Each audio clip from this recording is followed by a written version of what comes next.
Voy a pedirles que abran sus escrituras al Evangelio según San Juan, en el capítulo 9, desde el verso 35 hasta el 41.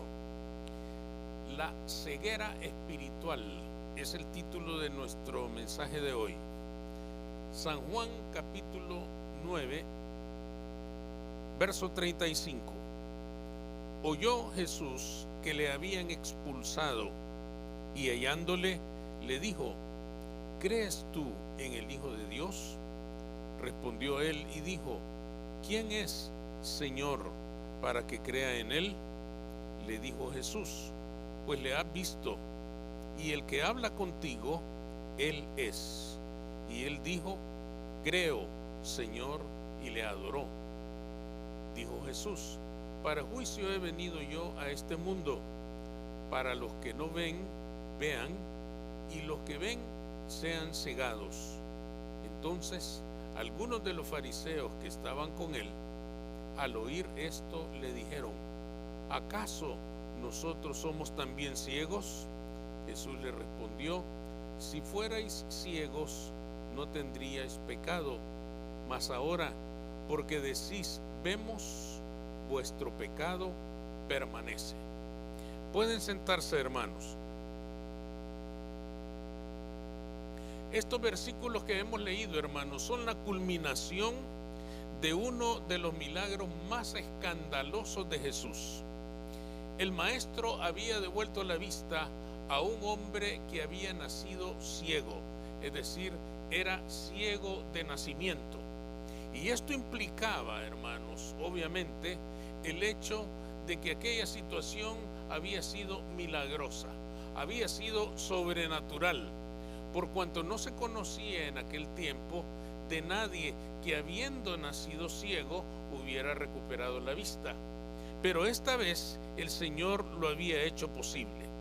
Esto llevaba a pensar, hermanos, que en aquel evento, que en aquella situación de que este hombre volviera a ver, había intervenido directamente Dios. Y cuando Dios interviene en las cosas de los hombres, hermanos, todas las cosas religiosas, creencias y supersticiones quedan sin sentido. A los fariseos esto no les gustó, porque obviamente los exhibió a ellos como insignificantes, como innecesarios, como personas que no cumplían ninguna actividad que fuera realmente beneficiosa espiritualmente para las personas que sufrían de cualquier dolencia. Es decir, los milagros de Jesús los hacían ver a ellos innecesarios, insignificantes, sin ningún propósito, sin ningún objetivo, sin ningún fin. Y esto obviamente les molestaba grandemente. Y es que aquí, hermanos, nosotros tenemos que reconocer que cuando el poder de Dios se manifiesta en las vidas de los hombres, las religiones y las creencias no son nada. Las religiones y las creencias quedan como algo que no tiene valor, como algo innecesario y como algo insignificante. Precisamente por eso, una vez, ustedes si leen los versículos anteriores, una vez que se había consumado el milagro, ¿qué hicieron los fariseos? Expulsaron a aquel hombre que había sido ciego de la sinagoga, porque él, siendo ciego, no podía entrar. Pero ya viendo, él se dirigió a la sinagoga y los fariseos lo expulsaron. ¿Y por qué lo expulsaron? Porque lo consideraban ciego por causa de su pecado. Y como pecador no podía estar participando de todos aquellos que eran santos. Era algo verdaderamente injusto, era algo verdaderamente terrible. Y por eso, hermanos, el Señor Jesús vuelve a participar en este proceso con este hombre y nos enseña algo sumamente importante. ¿Qué nos enseñó el Señor Jesús al volver a encontrarse con este hombre? Lo primero, que el propósito de los milagros es revelarnos a Cristo para que le adoremos. No podemos imaginarnos el impacto que tuvo en la vida de este hombre recuperar la vista. Él estaba en las tinieblas absolutas. Jamás había tenido conciencia de ningún objeto, de ninguna persona, de nada de lo existente. Yo creo que a él le hacían tocar una mesa y le decían: esto es una mesa, pero no sabemos qué imagen se formaba él en su mente, por cuanto nunca había visto una mesa. Era algo terrible verdaderamente.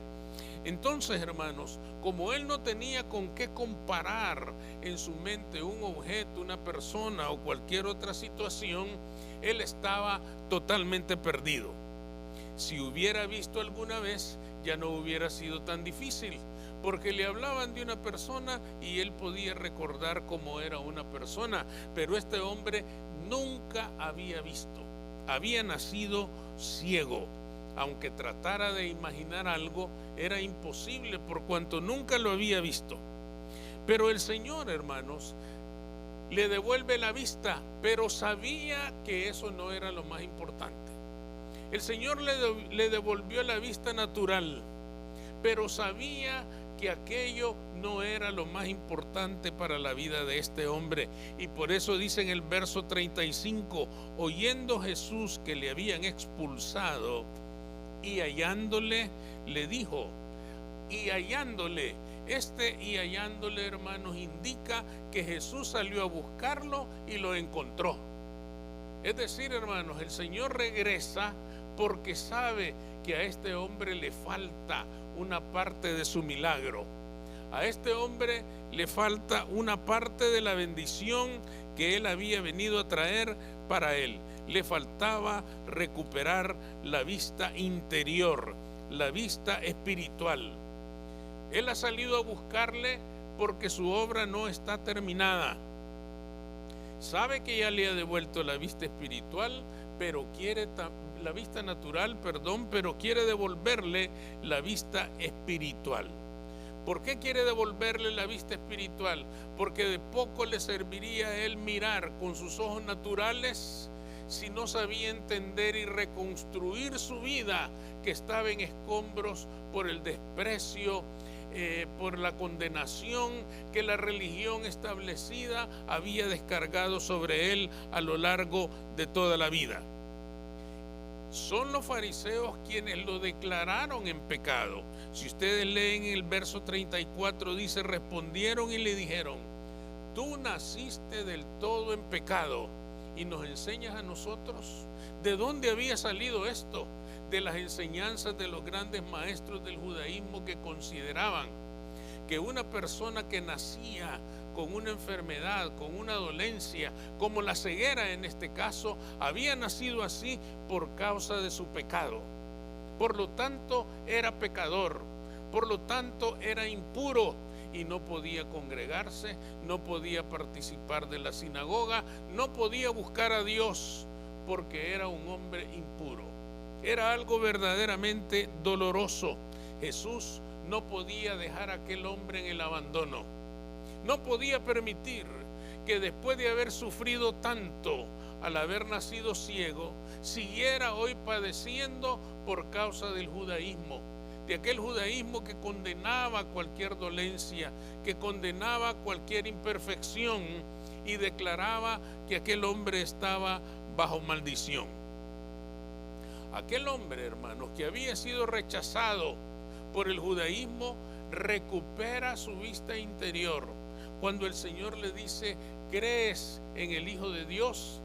Y él dice estas palabras, hermanos, léanlas ustedes: ¿quién es Señor? Y ese Señor está escrito con mayúscula, lo cual quiere decir, hermanos, que no era la regla de cortesía común de decirle Señor a una persona. Era la declaración de que aquel hombre creía que Jesús era Dios. Y le dice: ¿quién es Señor para que crea en él? El que te habla, él es. Creo, Señor, y lo adoró. Es decir, ahora estaba integralmente sano. Había recuperado su vista natural y había recuperado su vista espiritual. Qué importante es esto, hermanos, porque la verdadera adoración nace de saber quién es Dios. Aunque la adoración incluye la gratitud por los favores recibidos, esa no es su esencia. Nosotros no adoramos a Cristo por lo que nos ha dado. Nosotros no adoramos a Cristo por los favores que nos ha hecho. Nosotros adoramos a Cristo porque Él es Dios. Lo adoramos porque Él es el Rey de Reyes y Señor de Señores. Él es el Alfa y la Omega, el principio y el fin. Por eso lo adoramos. Aunque adorar significa, hermanos, contemplar su grandeza, su perfección, su bondad, reconocer todo lo que Él es para nosotros. Reconocer que a Él no le hace falta nuestro afecto, ni nuestra fidelidad, ni nuestro respeto. Lo tenga o no lo tenga, Él sigue siendo Dios, porque Él es el eterno. Quiere decir, hermanos, que incluso el salmista en el Salmo 8 y verso 4 hace una reflexión acerca de la necesidad de adorar a Dios tal como Él es.